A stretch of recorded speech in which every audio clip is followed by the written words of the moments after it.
Assalamualaikum warahmatullahi wabarakatuh. Kembali lagi di channel saya di Rido Kenshu. Ya, kali ini saya bersama rekan saya yaitu Pak Khalid. Ya, perkenalan dulu Pak. Ya, selamat siang. Assalamualaikum semuanya. Nama saya Khalidina. Saya di sini sebagai Jisuse dan bekerja di pabrik yang sama, di line yang sama dengan Rido. Nah, jadi kita berdua akan ngomongin tentang 1 tahun kerja di Jepang itu worth it nggak sih gitu ya. Ya. Nah, jadi menurut Bapak nih Pak, gimana Pak? 1 tahun kerja di Jepang itu worth it nggak sih? Ya, kalau bagi saya pribadi setahun di Jepang itu worth it ya, karena memang saya basicnya udah punya rumah tangga gitu kan, udah punya anak, punya istri, jadi kesempatan 1 tahun di Jepang bisa merasain pengalaman 1 tahun di Jepang itu sangat pas menurut saya. Jadi jauh sama keluarga juga nggak terlalu lama gitu kan, kesempatan dapet, pengalaman dapet, dan ya nggak bisa dipungkiri hasilnya juga dapet gitu kan. Itu sih kalau menurut saya pribadi ya worth it. Nah, mungkin sebagian orang yang masih bujang juga ada yang sependapat menurut saya, karena barangkali ada yang ingin melanjutkan kuliah, jadi kan nggak buang waktu di sini. Jadi waktunya nggak ke porsi banyak Ya, ya. buang lah di sini gitu kan. Ada yang misalkan mau mencoba bisnis, ya bisa langsung diaksi atau digerakin. Karena 1 tahun aja ya Pak ya. Karena kita 1 tahun di sini gitu kan. Tapi Nggak kalau terlalu yang panjang. 3 tahun itu kan waktunya panjang tuh. Ya, ada beberapa orang yang suka sama 3 tahun, ada yang suka sama 1 tahun itu. Ya. Itu lihat deh. Gitu. Kalau menurut saya worth it gitu. Nah, Keuntungannya apa sih Pak nih dari kelebihannya ya? ya. Yang 1 tahun tuh apa Pak? Kalau Di luar yang tadi ya, di luar yang kita Iya. rumah tangga sama yang cuma apa ya? barangkali punya yote, Barangkali gitu punya kan. yote, yote itu rencana gitu ya. Ya, Itu ya. tujuan. Jadi kalau kelebihan magang 1 tahun itu sendiri enak menurut saya ya. Enaknya itu misalkan kita nggak betah nih di Jepang, ya udah maksain setahun doang kok, cepet kan setahun. Kita nggak enak nih kerjanya di Jepang, udah maksain setahun doang, nggak, menurut saya nggak terlalu tersiksa gitu kan. Satu. Nah, terus kedua adalah keuntungannya nih, kalau misalkan kita 1 tahun magang terus masih pengen lanjut ternyata di sini, nah itu bisa ke taraf atau tingkat selanjutnya yang bisa kita Apa itu, sebut Pak? biasa Tokutegino? kita sebut ya Tokutegino, ya kita biasa dikenal dengan itu ya. Dengan catatan persyaratan Dengan lengkap ya. catatan, Pak? persyaratannya lengkap. Kayak JLPT, SSW apa ya? Itu minimal ya. Minimal ya. SSW itu apa namanya? Keahlian ya, sertifikat Pak? keahlian, Iya. sertifikat keahlian. Sama JLPT itu sertifikat bahasa Jepang kan. Kira-kira emang 1 tahun bisa dapat SSW sama itu Pak? Banget. Oh bisa Bisa ya. banget, bisa banget, karena kalau kita memang punya tekad yang kuat, terus semangat yang gede, terus up gitu kan ya, setahun itu bisa dapat SSW, bisa JLPT bisa, karena dalam 1 tahun kan, contoh untuk JLPT ya, itu bisa diselenggarain 2 kali. 2 kali ya Pak? Ya, 2 kali di bulan 6 sama bulan 12. Per 6 bulan sekali itu dilaksanakan tes JLPT oleh JS dari Jepang ini. Nah, kalau untuk SSW sendiri itu relatif ya, ada yang tiap bulan ngadain, ada yang 3 bulan sekali ngadain, tergantung daripada jurusan yang bakal kita ambil SSW-nya itu seperti apa. Untungnya itu sih kalau magang 1 tahun, jadi mau naik ke tahun kedua itu Nggak terlalu lama gitu ya Pak? ya, karena misalkan nih tarafnya nih magang di sini contoh nih. Nah, terus Tokutegino di sini, jadi lumayan kita agak naik tangga kalau kita bisa ke Tokutegino. Jadi ya magangnya 3 tahun misalkan, ya udah 3 tahun itu stagnan magang terus. Nah, tapi kalau magang 1 tahun terus naik tangga ke Tokutegino, ya berarti 2 tahun ini up kan, lebih up daripada magang gitu kan.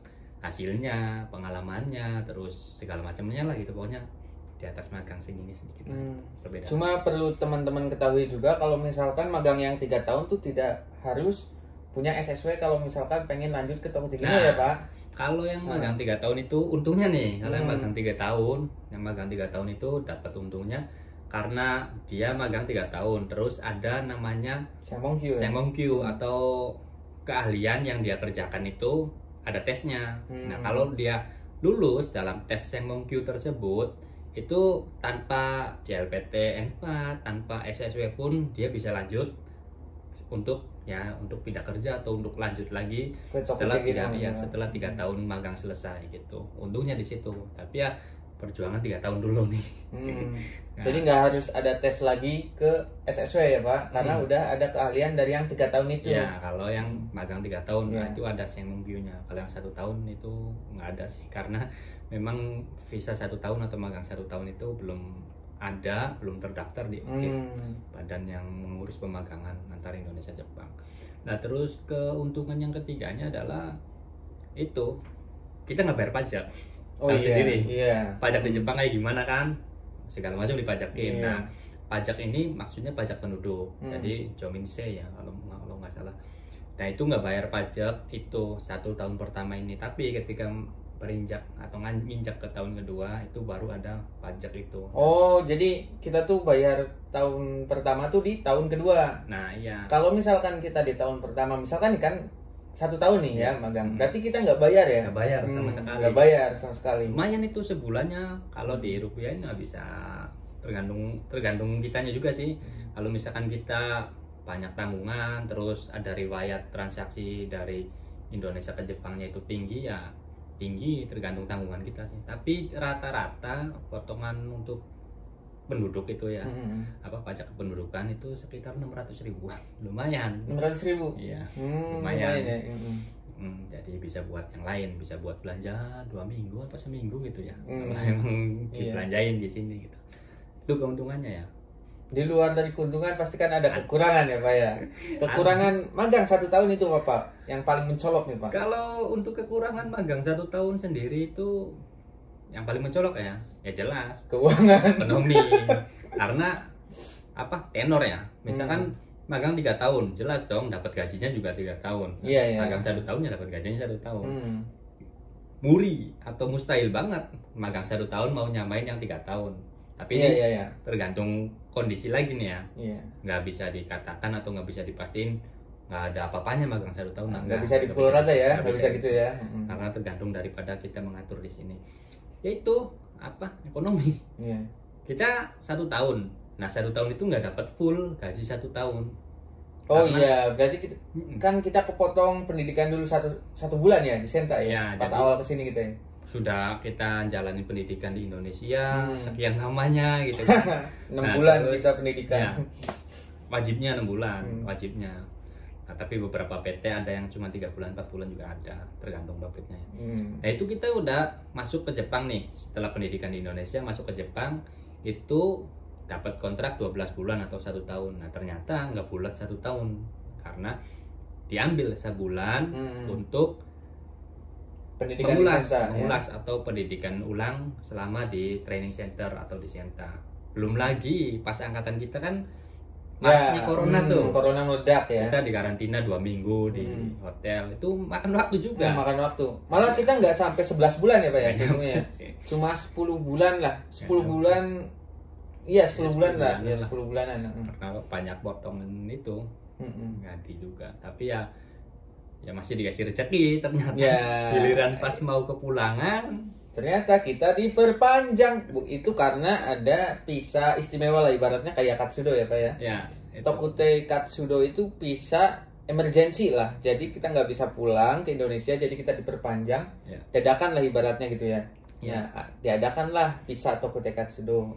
Pertama kita 6 bulan ya Pak ya? Dapat 6 bulan tuh, pengajuan 6 bulan. Nah terus ketika di hari kepulangan yang kedua yang sudah ditentukan masih nggak bisa lagi. 6 bulan lagi ya. Nggak bisa lagi buat pulang karena pesawat nggak ada dan corona masih berkeliaran. Jadi total mau 2 tahun ya Pak? Ya sekarang mau 2 tahun ya. Ya gitulah.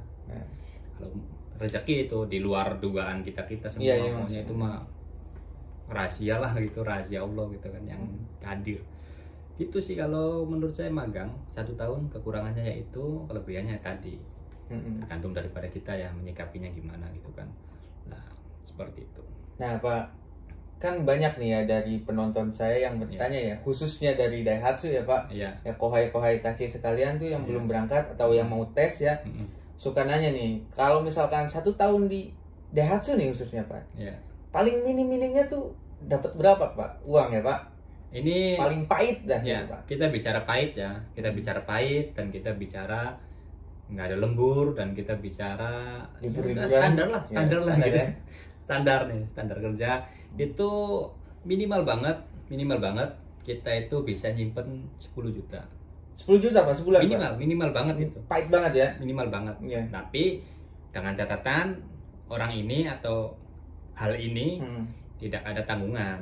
Nah, misalkan kita punya tanggungan, entah itu mau ngelunasin utang, entah itu mau beresin masalah atau urusan, ya beda lagi. Ini yang pure tanpa tanggungan, tanpa ya nggak ada yang beda, nggak neko-neko gitu ya, nggak ada masalah gitulah. Ya udah, hasil dari kerja dinikmatin, disimpan, ya minimal banget dapat 10 juta sebulan. 10 juta sebulan Pak. Kalau orangnya lebih bisa mengatur bisa kehidupan di sini, bisa lebih, bahkan mungkin 15 juta juga bisa kalau kita bisa ngatur ya. Coba kan ada yang bisa kebeli rumah, beli mobil ya Pak ya. Itu ada. Walaupun 1 tahun ya Pak. Iya. Ya rumah, yang penting rumah, jadi rumah, bentuk rumah, nyaman dihuni, pas dipandang gitu ya. Syukuran kan, 1 tahun itu bisa. Tapi Pak, itu kan 1 bulan kalau misalkan kita bisa ngatur duit ya, pahit-pahitnya ya. Walaupun kita boros juga itu ya Pak. Iya. 1 bulan tuh 10 juta. Iya. Tapi itu enggak di bulan pertama ya Pak? Enggak, bukan di bulan pertama, karena bulan pertama tuh kan kita ya, khususnya Daihatsu di sini ya, tutup buku tuh akhir bulan ya Pak? Akhir bulan. Kalau misalkan Kohai Tachi nih ya, baru kesini misalkan tuh tanggal 16 lah ya. Iya. Jadi gajian pertama tuh dihitungnya dari tanggal 16 sampai bulan akhir bulan. Nah, jadi nggak mungkin bisa ngumpulin 1 bulan itu 10 juta di bulan awal ya Pak.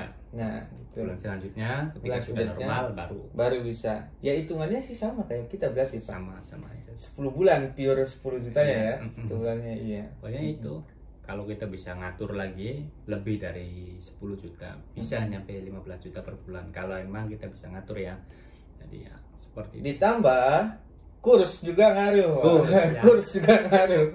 Jangan salah Pak, dulu pas pertama kita kesini tuh kurs tuh 135 ya? 135. Dari 16 mang kita bisa ngumpulin sekitar 21 jutaan Pak. Iya. 21 jutaan ya. Tapi kalau kurang lebih segitu. Kalau dikali kurs sekarang cuma jauh Pak, sekarang kursnya cuma 110 ya Pak. Iya, 110. Kalau 16 mang paling kenanya 17,5, jauh banget Pak. Ya, lumayan tuh. Selisih 4 jutaan. 4 jutaan nih ya. Nah, tapi ya mau gimana lagi, kondisi kan seperti ini ya. Di satu sisi corona yang lagi mereda, lagi mau pemulihan itu kan semua negara seluruh dunia.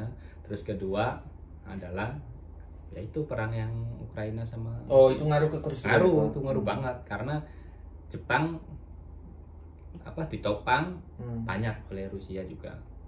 Bahan baku, sembako segala macam itu banyak yang impor dari Rusia. Jadi ya ngomong-ngomong sekarang ini ya Pak ya, kan kurs anjlok ya Pak. Iya. Terus tadi kita juga udah sempat bilang 1 bulan pahitnya 10 juta gitu ya. Nah, Jepang tuh kan banyak banget tempat wisata ya Pak. Terus barang-barang mantap lah gitu ya.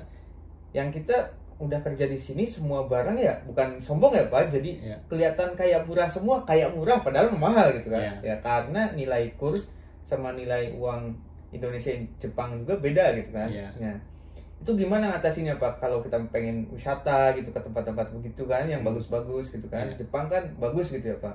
Nah, tanpa mencolek tabungan kita Pak, atau tabungan kita jadi kecolek-colek itu Pak, gimana Pak menurut Pak? Kalau untuk tips hal seperti itu mah ya bisa diatur ya. Itu kita harus isokeng meide. Bener-bener isokeng me itu bersungguh-sungguh ya Pak. Ya, dengan baik lah pokoknya, tekad bulat pokoknya lah. Dan Jepang itu negara yang emang bagus buat wisata ya, wisata bagus. Dan memang seluruh dunia juga yang mengakui bahwa Jepang itu tempat wisata yang bagus gitu. Iya benar. Terus di Jepang itu banyak hal yang menggoda. Kayak model beginian nih beginian nih. Ini nyaranin aja ke teman-teman jangan pernah beli 1 kali ya. Ini pasti minta temen. Berapa ya Pak? Kayak ginian. Misalkan wah bagus ya, keren ya. Akhirnya kan pengen. Nah, terus yang perlu diwaspadai ini, kita biasa pakai duit Indonesia kan. 100.000 kan gede tuh. Nah, 100.000 gede. Nah, ini cuma 3.000 nih. Enggak, 2.000 Pak. Oh, 2.000 Pak. Ini 2.000 nih. 2000-an. Kalau kita masih bawa perasaan kita masih pegang duit Indonesia, ya kecil. 2000 kok beli. 2000 beli. Ternyata 2000 rupiah dan 2000 yen jaraknya itu jauh. Jauh banget. 2000 rupiah ya segitu. 2000 yen berarti kalau dikali kurs sekitar berapa itu, Pak? Kalau dikali kurs sekarang ya sekitar 210. 210, Pak. 220 berarti ya. Beginian bisa doang buat nih. Makan 2 hari, Pak, kalau di Indonesia, Pak. Beginian doang nih 220.000. Nah, itu pun ya tergantung daripada model ya. Banyak godaan di Jepang tuh kalau kita nggak bisa ngatur bener-bener keuangan, bocor terus sampai pulang nggak bisa apa-apa, nggak dapat apa-apa. Nah, untuk ngatur, karena di Jepang kan banyak musimnya tuh. Iya, musimnya, Pak. Kayak yang sebentar lagi akan datang itu musim panas ya. Musim panas nih. Nah, terus di Jepang juga kerennya tuh liburnya panjang-panjang. Tapi perlu diingat, nggak semua perusahaan ya, Pak, punya libur panjang seperti ini ya. Nggak semua sih, nggak semua perusahaan. Ada yang tergantung perusahaannya. Ada yang pakai sistem off, ada yang pakai sistem ya umum gitu kan. Kalau sistem off ya kita ngikutin tanggal ini ya, ngikutin kalender pabrik kan. Nggak ngurusin ini lagi hari ini lagi hari ini. Bukan kalender pemerintah ya, Pak ya. Kalau yang biasa yang umum kan ngikutin kalender pemerintah. Nah, itu di Jepang itu untungnya itu ada libur-libur panjang. Dalam 1 tahun itu ada 3 kali libur panjang. Normalnya berapa hari, Pak, kalau libur panjang tuh, Pak? Libur panjang itu musim. 1 mingguan sekitar ya. 1 mingguan. Bisa kadang 9 hari, 8 hari tergantung daripada jatuhnya. Kalau jatuhnya ketemu Sabtu Minggu, terus di depannya Sabtu Minggu lagi ya panjang. Jadi ya misalkan ada Natsuyasumi yang akan datang nih 2 mingguan lagi. Nah, Natsuyasumi, terus ada Fuyuyasumi atau libur musim dingin. Natsuyasumi musim panas, libur musim panas. Nah, terus Golden Week atau hari anak. Pokoknya hari macam-macam tuh di Golden Week tuh. Hari anak, hari pohon, hari hijau, hari segala macam tuh digabungin jadi 1 minggu. Libur Golden Week namanya juga. Minggu emas gitu. Banyak pokoknya yang dirayain banyak di situ. Macam-macam. Misal nih, sekarang Natsuyasumi 2 mingguan lagi. Nah, 2 mingguan lagi Natsuyasumi itu sekarang bulan 7. Gimana caranya kan tadi kan? Biar enggak ngutak-ngutik tabungan. Jadi target tetap utuh, masih tetap tercapai, konsisten gitu kan, yang tercapai. Caranya gini, dari bulan 5 nih. Dari bulan 5. Ini prinsip Bapak pribadi ya, Pak? Saya pribadi. Dari bulan 5 saya simpen uang jajan saya segini misalkan. Saya pakai segini. Nah, sisanya ini saya simpen bulan 5. Buat jagaan liburan panjang ya. Tabung. Ntar uang jajan bulan 6 kan segini. Saya simpen lagi segini. Simpen lagi itu. Jadi bulan 5, bulan 6 disimpan, bulan 7 simpen juga. Jadi dapat kan 3 kali nih, 3 kali simpenan. Udah bisa buat liburan itu. Walaupun kita 1 tahun di sini, bisa kita kemana-mana tuh, kita bisa nikmatin. Tapi perlu diingat juga ya, Pak, tidak semua orang bisa mempunyai prinsip tersebut ya, Pak. Nggak semua orang kuat dan tahan dengan cara-cara hidup seperti itu, ekstrim seperti itu. Itu sebenarnya bukan ekstrim, cuma agak ngepres ke uang jajan ya, Pak. Itu tanpa mengurangi bahan pokok kayak makan ya, Pak. Ya itu mah kalau pokok mah jangan gugat pokoknya. Itu kesehatan wajib. Itu juga penting. Itu wajib. Itu penting itu mah, pokok mah nggak usah diacak-acak. Ya udah bisa liburan. Jadi sebelum liburan 2 bulan lagi, 3 bulan lagi itu kita udah junbi atau udah persiapin buat bakal liburan gitu. Terus kayak gitu. Siklusnya tuh. Jadi karena memang kita harus ngatur 1 tahun sih. Lalu 3 tahun mah nggak apa-apa, 1 kali gajian buat liburan juga nggak jadi masalah. Masih panjang kok di sini, masih 3 tahun ya, Pak. Ya, masih biasanya kalau yang 3 tahun ya, Pak, biasanya ya, Pak, saya kan punya teman yang 3 tahun ya, Pak. 3 tahun tuh 1 tahun pertama buat poya-poya gitu kan. 2 tahun kedua, 1 tahun kedua buat ya masih gitulah, masih buat beli barang sini segala macam. Nah, kebanyakan kenapa yang 3 tahun sama yang 1 tahun juga kadang penghasilannya sama pas pulang. Rata-rata juga yang 3 tahun di tahun terakhir baru nabung, Pak. Kebanyakan. Tapi nggak semua, tapi kebanyakan gitu, Pak. Mayoritas ya. Memang santai lah, masih lama. Santai lah, masih lama, tahu-tahu tahun mau pulang nih. Ya itu kan ya, itu mah kembali lagi ke orang ya masing-masing. Jadi untuk sharingnya seperti itu. Untuk magang 1 tahun, keuntungan kelebihannya seperti itu. Nah iya Pak, tadi kan Natsu ya. Iya. Nah ya yang liburan 4 musim itu ya panjang kan, kira-kira semingguan kan. Iya. Itu kira-kira digaji nggak sih Pak? Kalau itu tergantung dari perusahaannya. Sistem perusahaan kan beda-beda nih. Ada yang gajinya per jam. Jadi kalau kamu kerja ya dihitung kerja. Oh berarti kalau yang per jam, kalau libur ya libur, nggak digaji Pak? nggak digaji. Itu catatan lagi berarti ya Pak? Catatan. Iya. Gak semuanya sistemnya sama, kontrak gaji per bulan, nggak semuanya ya. Nggak semuanya. Ada yang gaji per jam. Jadi kalau kamu nggak kerja ya nggak digaji. Kalau di Daihatsu Pak khususnya gimana? Kalau Daihatsu sendiri kontrak ya, satu bulan gaji. Jadi walaupun kita libur, tiap bulan dapat duit. Nah. Libur dapat duit. Gimana? Untuk Kohai Tachi di sini tenang. Kalau misalkan Natsuya Sumi sama liburan yang lain yang lebih panjang ya, kita tetap digaji. Tapi kalau misalkan kenanya shift malam, tetap aja gaji kalian bakal beda sama yang shift malamnya nggak kena libur. Iya. Karena memang untuk di Daihatsu sendiri ya, di Daihatsu sendiri itu shift malamnya sangat menggiurkan. Nah, iya. Jadi saya pribadi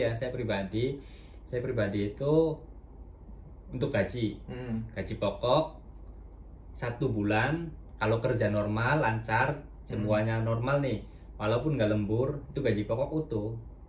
Meskipun potongan di Jepang itu tinggi, tapi ketutup sama tunjangan si malam tersebut. Iya benar. Jadi kalau kita kerjanya lancar 1 bulan penuh, gaji itu utuh pasti. Yang buat gaji pokoknya ya. Buat potongan setiap bulan, entah itu nanking, entah itu asuransi kesehatan segala macam. Pato juga ya Pak. Nah, itu bisa ketutup sama shift malam tunjangan 2 minggu ya. Tunjangan karena lumayan tunjangannya ya. Jadi ya bisa, makanya 1 bulan 15 juta juga bisa. Kalau kita bener-bener optimis terus bener-bener yakin bisa ngelakuinnya. Kita bisa 15 juta per bulan. 15 juta per bulan? Bisa. Kalau misalkan nggak boros ya intinya. Beda lagi kalau misalkan tiap minggu kita beli barang-barang, shopping, main shopping. Karena emang di Jepang itu kebanyakan di Jepang itu tempat wisata gratis.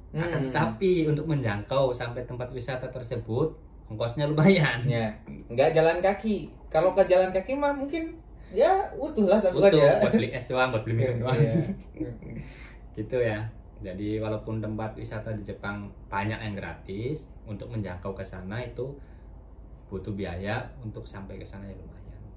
Tapi bisa kok, setahun bisa nikmatin semuanya. Pokoknya jangan khawatir, di sini pasti bisa nikmatin semuanya. 1 tahun itu penuh nih, dapat pengalaman, dapat berwisata di Jepang, dapat pokoknya segala macam hal tentang Jepang lah. Bisa. 1 tahun, nggak usah takut. Kalau emang mau nambah lebih mantep lagi, karena kalian kalau nambah itu masuknya ke Tokute Gino, bukan pemagang lagi, udah naik derajatnya. Tapi khususnya Daihatsu itu nggak bisa di perusahaan yang sama ya Pak? Kalau di Daihatsu sendiri itu nggak bisa di perusahaan yang sama, karena siklusnya mereka itu kita mau habis udah masuk untuk yang ngadain kita, jadi saling berputar seperti itu lah. Nggak bisa ditumpuk, kalau ditumpuk ntar penuh karena satu angkatan itu lumayan sih. Kalau di Daihatsu sendiri perekrutannya banyak, puluhan orang. Angkatan kita berapa sih Pak? Angkatan kita 30 apa 45 ya? Yang sebenarnya mah 45, cuman gagal 1 jadi 44. Cuman pas keberangkatan kemarin itu ada yang ke pending 7. Jadi yang berangkat ke sini 37. 37 ya Pak. 45 itu satu angkatan biasanya ya. Tapi untuk yang sekarang mungkin lebih dari itu mungkin. Lebih ya? Iya lebih. Saya dengar juga ada angkatan 8, ada yang mau tes juga kan, banyak teman-teman yang nanya soalnya Pak. Ya udah, pokoknya kalau ada yang baru tanyain aja gitu kan. Nah ini Pak, banyak juga yang ada yang nanya nih Pak, kita khususnya Daihatsu ya Pak, itu bisa nggak sih Pak selain apa ya yang latar belakangnya cuma SMA gitu ya Pak, nggak ada basic sama sekali di otomotif Pak, bisa nggak sih masuk ke sini gitu Pak? Nah untuk magang sendiri itu nggak ada kriteria tertentu ya, yang penting kualifikasinya masuk. Yang utama nih umur, terus badan sehat gitu ya, itu pasti bisa ya? Nah soalnya di angkatan kita juga kan ada yang SMA IPS, SMA IPA, terus ya yang pengalaman kerja ya ada, yang baru lulus ya ada gitu kan. Jadi nggak ada patokan oh harus lulus SMK, nggak ada patokan. Jadi siapapun bisa daftar, yang penting kualifikasinya masuk gitu. Yang penting bisa inilah bersaing di seleksinya ya. Iya, jadi ya itu yang penting, sehat terus kuat fisiknya. Kenapa kuat fisik ya Pak? Karena memang kerja di sini itu sangat beda dengan kerja di Indonesia ya. Jadi memang diakui etos kerja di Jepang itu tinggi, bagus. Jadi ya kita harus bisa ngikutin etos kerja di sini. Iyalah, kan ibaratnya kita numpang di sini ya Pak. Ya, nyari rezeki di sini gitu ya. Jadi kita harus yang ngikutin di sini ya Pak. Ya itulah fungsinya magang itu. Jadi kita ini nimbah ilmu sebanyak-banyaknya di sini. Nah setelah selesai dari sini terapin tuh di Indonesia. Maksudnya magang tuh seperti itu. Kan tapi pelaksanaannya kan bisa disalahartiin gitu ya. Ya seperti itulah. Serba-serbi magang. Pak harus gak Pak? Minum dulu Pak. Iya udah kalem. Gitu, jadi worth it. Magang 1 tahun itu nggak usah ragu, nggak usah ragu. Misalkan ada yang wah magang 1 tahun mah ini itu segala macam, memang nih. Tapi tergantung ke pribadi masing-masing ya Pak. Pribadi masing-masing. Mungkin nih kan semua orang kan pribadinya beda-beda ya. Ada yang ke Jepang itu buat bayarin orang tuanya, ada yang ke Jepang buat biayain adik-adiknya biar bisa sekolah, ya kan Pak ya. Ada yang pure cuma pengen liburan, tapi jarang sih Pak. Kebanyakan yang pengen ke Jepang ya Pak. Seperti saya ya, khususnya kayak saya nih ya. Kayak kalangan bawah nih Pak, pengen merubah nasib ya. Walaupun 1 tahun tuh bisa Pak sebenarnya menurut saya Pak. Kalau misalkan kita bisa ngatur ya Pak. Bisa. Iya. Kalau misalkan pure nggak ada tanggungan, nggak ada apa, baru kan kita bisa nabung full gitu ya. Iya, jadi ya pokoknya nggak usah nyalain keadaan lah. Aduh keadaan saya magang 1 tahun nih gitu kan. Nggak usah nyalain keadaan, diatur aja keadaannya, diatur. Oh saya magang 1 tahun nih, berarti harus bagaimana kira-kira misi saya tercapai, tujuan saya tercapai, cita-cita saya tercapai, bagaimana menjalaninya atau mengaturnya atau memanagenya gitu kan. Dengan kitanya gampang aja. Worth it berarti ya Pak?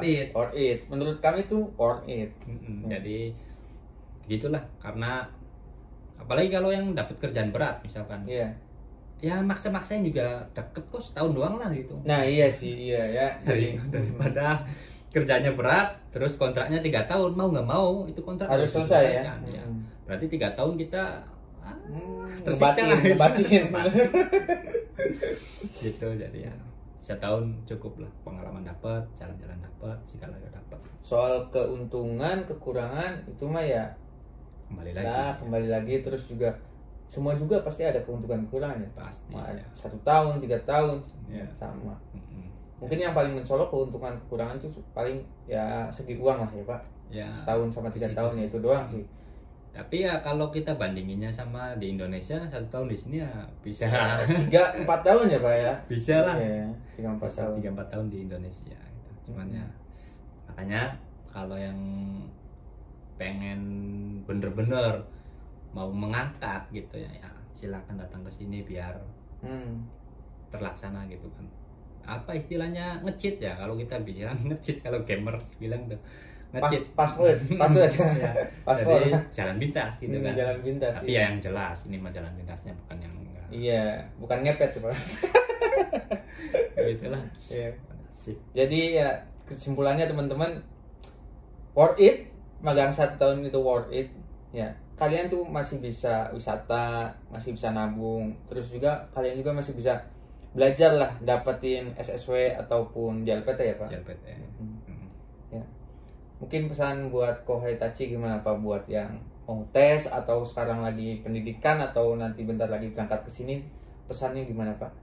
Ya pokoknya jadilah diri kalian sendiri ya gitu. Jadi jangan sampai kalian datang ke sini terus kalian ke bawah arus ini dan kalian melupakan tujuan awal kalian gitu aja. Pokoknya pegang teguh apa yang menjadi tujuan kalian dari awal. Jangan sampai kalian sampai sini terus terpengaruh oleh lingkungan, terpengaruh oleh teman-teman, dan akhirnya tujuan utama kalian tidak tercapai. Nah itu sih ya, iya Pak ya. Satu aja.